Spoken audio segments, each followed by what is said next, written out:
Sir చెప్పినట్టు CPR process ఏదైతే చెప్పిండో అది నేను ప్రాక్టికల్గా చేసి చూపిస్తాను. జనరల్గా మనకు ఒక పర్సన్ పడిపోయిందని చెప్పేసి మనకు ఎమర్జెన్సీలో కాల్ వచ్చిందో లేకపోతే ఎవరి ద్వారానో మనకు ఇన్ఫర్మేషన్ వచ్చింది. ఆ పర్సన్ దగ్గరికి మనం ఫస్ట్ ఎయిడర్ కాబట్టి మనం అతన్ని కాపాడే బాధ్యత మనకు ఉంటుంది.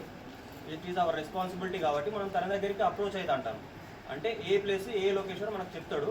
ఆ లొకేషన్కి వెళ్ళినాం, ఆ పర్సన్ని చూసినాం, చూడగానే వెంటనే వెళ్ళి తన దగ్గరికి ఉరికిపోయి ఏదో చేయడానికి ఏం లేదు. మనం ఇంతకుముందు సార్ మనకు ఫస్ట్ పాయింట్ ఏం చెప్పిండు, డేంజర్ అని చెప్పిండు.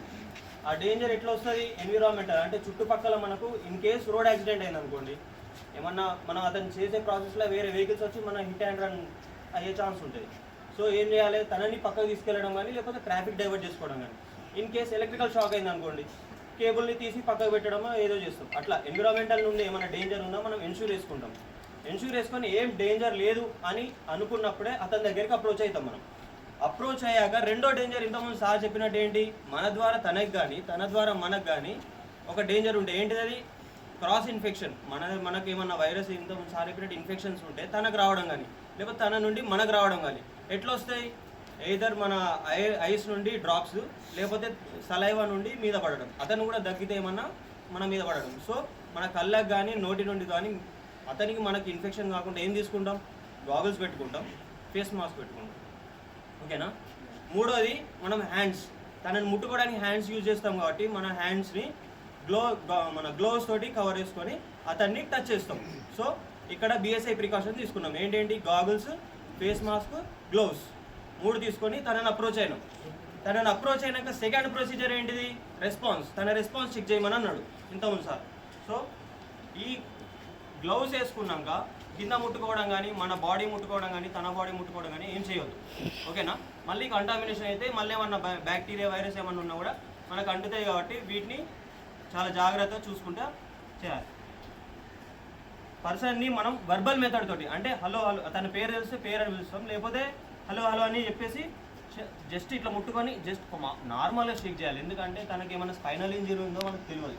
స్పైనల్ ఇంజరీ అంటే స్పైన్ ఉంది కదా, అది చిన్నలో బోన్స్తో ఉంటాయి కదా, మనం ఇట్లా ఎక్కువ ఊపడం వల్ల ఏమవుతుంది, ఆ మధ్యలో ఉండే నర్వ్స్ డ్యామేజ్ అయ్యి చచ్చిపడిపోతాయి, కిందికి ప్యారలైజ్ అయిపోతాయి. ఎక్కడైతే ఆ పార్ట్ నర్వ్ డ్యామేజ్ అవుతుందో అక్కడ కిందికి చచ్చిపడిపోతాయి. ఇంకా ఎక్కువ డేంజర్ని క్రియేట్ చేస్తారు మనం.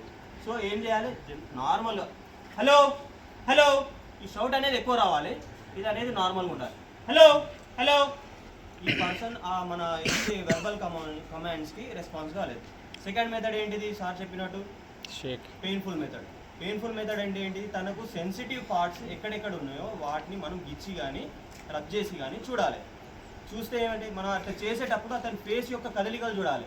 తను సబ్ కాన్షియస్ అన్కాన్షియస్ ఉన్నాడు, అట్లా చేసినప్పుడు ఏమవుతుంది, అతను అని అరవలేడు, ఏదో చేయలేడు, ఎనర్జీ ఉండదు అంతగానో, కానీ ఫేస్లో కదలికలు ఉంటాయి, అవి అబ్జర్వ్ చేయాలి. సెన్సిటివ్ పార్ట్స్ ఏంటి అంటే ఇయర్ లోబ్స్, ఇవి ఉన్నాయా, వీటిని ఒత్తడం, వీటిని గిచ్చడం, లేదంటే ఈ స్టెర్నం, చెస్ట్ మీద ఈ మధ్యలో పార్ట్ ఉందా, ఇది సెన్సిటివ్ పార్ట్. ఈ పార్ట్ మీద ఇట్లా పెట్టి ఇట్లా గట్టిగా అన్నాం అనుకో, అతనికి అంటే తనకు పెయిన్ వస్తుంది. పెయిన్ వచ్చి ఫేస్లో ఏమైనా కదలికలు తెలుస్తాయి. ఫస్ట్ ఇయర్ లోబ్స్ పిన్ చేసి చూసినాం, నో రెస్పాన్స్. స్టెర్నం మీద ఇట్లా రబ్ చేసి చూసినాం, నో రెస్పాన్స్. పర్సన్ అనేటోడు రెస్పాన్స్ ఇవ్వట్లేదు. సో ఏం చేయాలి మనం అంటే అన్కాన్షియస్లో ఉన్నాడని చెప్పేసి మనం నిర్ధారించుకున్నాం. వెంటనే ఏం చేయాలంటే కాల్ ఫర్ హెల్ప్. మనం పొద్దున్నాకి ఇక్కడ ఇదే చేసుకుంటుంటే ఇట్లనే చేసుకుంటుంటాం, అంతలో మనకు మెడికల్ ఎయిడ్ కావాలి, అంటే డాక్టర్ ఉన్న అంబులెన్స్ కావాలి. సో వెంటనే చుట్టుపక్కల ఎవరైనా ఉంటే వాళ్ళకి కాల్ చేయమని చెప్తాం, లేదా మనమన్నా కాల్ చేస్తాం. కాల్ చేసేటప్పుడు మళ్ళీ ఏది గ్లౌస్ తీసేయాలి, మళ్ళీ కొత్త గ్లౌస్ వేసుకోవాలి, ఎందుకంటే ఫోన్ ముట్టుకుంటాం కదా.